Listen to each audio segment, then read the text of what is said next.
Boston Bros is number one thing not, you're dead wrong. You can catch me doing misbehaving with my products on. It's real boxing talk every time we meet with Ned, the TBE, and Conspiracy G. We bring it to you raw, unbiased, you know the deal. You can even get a poor dealer here from Dollar Bill with my guys by my side. You know we going live. All we need you to do is please like and subscribe. Boxing Bros. Peace. The next topic we're going to discuss on Boxing Bros are comments made by Tyson Fury. If you haven't heard him by now, take a listen. Tyson Fury, the Gypsy King, the heavyweight champion of the world. Yes! Just got off the phone from Sugar Hill Stewart in America. We're going to smash AJ. 1 round, 2 rounds, 3 rounds, done. Can't wait. Tyson Fury, the Gypsy King. All right, so those were comments made by Tyson Fury. And my question is, can Tyson Fury psychologically break down Anthony Joshua the way that he did Deontay Wilder? Is the question. Can Tyson Fury psychologically break down Anthony Joshua the way that he did Deontay Wilder before their fight? Conspiracy, the floor is yours. I don't know if Tyson Fury could psychologically break down AJ.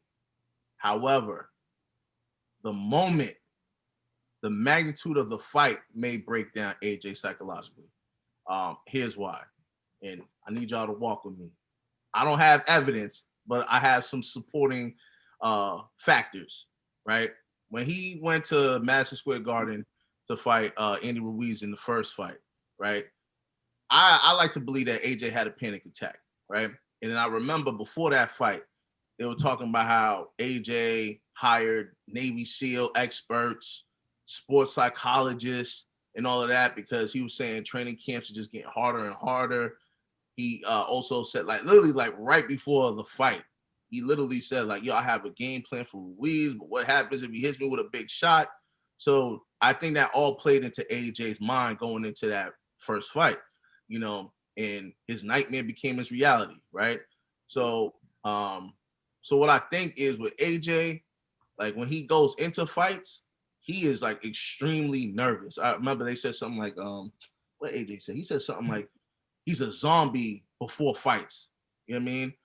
And but he did say before this Ruiz fight, he didn't feel like a zombie. But he says in previous fights, he feels like a zombie, right? So I think that he just has the pressure of the moment is so high for AJ that it could backfire on him. And this is the biggest fight right now, so the world's gonna see this fight. All eyes are on AJ. He could possibly go through the same thing that he went through trying to become a household name in the US. So I don't necessarily I'm not gonna equate it to Tyson Fury. I'm equating just the overall event, the magnitude of the event may backfire on AJ. Dollar bill. No. Not at all. Two different people, two different fighters, and AJ has learned. AJ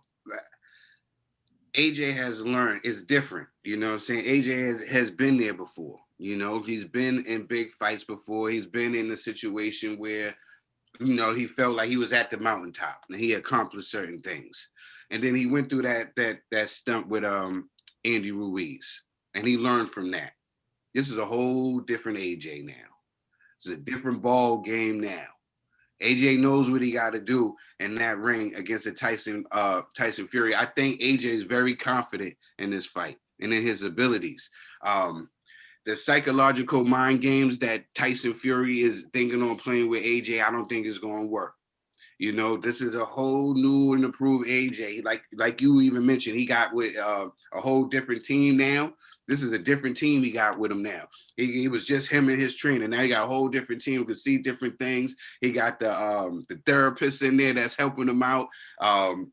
This is not at all. I'm not even going to, not at all. If this is what Tyson Fury and the Furettes are banking on, then y'all need to try another game plan because this is not what it is. This is not what it is. You should be trying to implement trying to learn how to hold and hit again, because that's what you're going to have to do against the AJ. Is hit him with the shots and then hold him and try to wear him down like that. That's what you, not the game, not the mind games, because I think AJ is past that now. AJ is past that now. You know what I'm saying? So don't be focusing on the mind games. Be focusing on the fight game. That's what I'm going to say to Tyson Fury. Now, I'm not picking who's going to win. I'm just going to say if that's what he's focusing on and thinking that that's going to, he got another thing coming. Yeah. What I'll say is so far, I haven't seen him working. He's tried a few times and Anthony Joshua hasn't really engaged. I feel like it's going to be difficult I personally believe that Tyson Fury had Deontay Wilder whipped before they even walked in the ring. We have like a video about it that has like over 1 million views, just because like when you watch it, you can just see him like putting Wilder over his knee and just spanking him psychologically with just like brutal truth. Yeah, with just like brutal truth. It's like there's ragging and there's capping, and it's just like when someone's capping, but everything they're saying is true. That's like the worst. That's like when you just get mad and you got to hit them because like you can't do anything else. It's just like, you know, that's the type of stuff he was doing to Deontay Wilder. But I think the difference is Wilder was unsure of himself because deep down inside, he knows his resume was built with pushovers.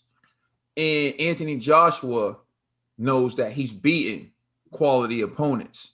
Anthony Joshua is gold medalist, unified champion, beat Vladimir Klitschko. Didn't just beat Vladimir Klitschko, knocked Vladimir Klitschko out, stopped Vladimir Klitschko. So you have Anthony Joshua who looks in the mirror and knows who he is. And you had Deontay Wilder looking to solidify and prove that he belonged in the conversation.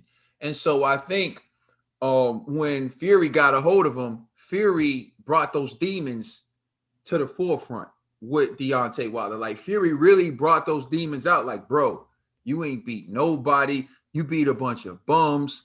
You're fighting the lineal, you know, like, and when you seen him get like Wilder would do things like, I don't care about the lineal. You could throw that in the trash. And I'm like, what fighter says they don't care about the lineal?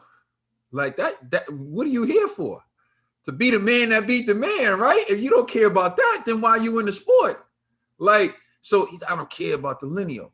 But then he made Wilder cry, yo. Like, I'm not joking. Like, there's that footage on Showtime. Well, that was horrible. That was horrible that they put that out there, yo. His girl trying to console. I know, baby. I know, baby. Just wipe it. Look, let's do it like this to it. Wiping the tears from his face. Yo, bro, I've never seen a light. It's like when you go, like, you crying to your mom's, like, they talking about me. Don't worry, baby. Long as mom love you. Mama love you, baby. Oh, bro. Tyson took that man back to like middle school, bro. With the shit. Like, I don't know if there'll ever be a psych job like that. Ever. Yeah, like probably the two. You know what? We should have made an award for that best psych job, like of 2020, because it would have been between Tony Harrison and Tyson Fury. It was just like, man, he just got to Wilder. So I don't think he'll be able to get to Anthony Joshua on that level because he's already solidified. He's already proven. And another thing is, when you talk about the Andy Ruiz fight, right? I think a lot of that was pressure that Joshua put on himself. See, the worst type of pressure is pressure you put on yourself. And trust me, I know this because, like, I haven't performed my best on certain exams and in certain, athletic competitions because of the pressure I was putting on myself. I want to break this record. I want to hit this benchmark. I want to do this. And I start putting pressure on myself. So when I'm not doing what I want to do, I start getting in my own head, and then it starts messing me up, and then I'm not doing well. So I feel like AJ put too much pressure on himself to come to America and do all this, and what he didn't need to do that. I felt like he wanted to prove he was trying to make the Wilder fight. He wanted to prove that he do this. He was trying to prove too much instead of just knowing it himself. Prove to yourself. Believe in yourself. And at the end of his fight with Pulev, he said something that showed me he's on the right track. He said, I just believe in myself. I just got to prove it to myself. I don't need to get involved with these games. It's all about me and, you know, how I feel. I just need to know for myself. That's it, bro. Just prove it to yourself. You already solidified. So the fact that he's in that frame of mind, like Trill said, I don't see it. Yeah, and I know we're going to talk about the Zone series, but remember on episode 3 when he beat Ruiz in the rematch, he was like, when I beat Klitschko, when I beat Dillian, it was for England or Britain or something. He said, when I beat Ruiz, that was all for me. And I think he's understanding, like, yo, I got to do this for myself, not for everyone else, because you do it for other people, that pressure's going to weigh on you. You know what I mean? So let us know how you feel about this in the comment section. Please like and subscribe and check us out on Instagram and Twitter. And please check out our podcast on all major streaming services. We are the Boxing Bros.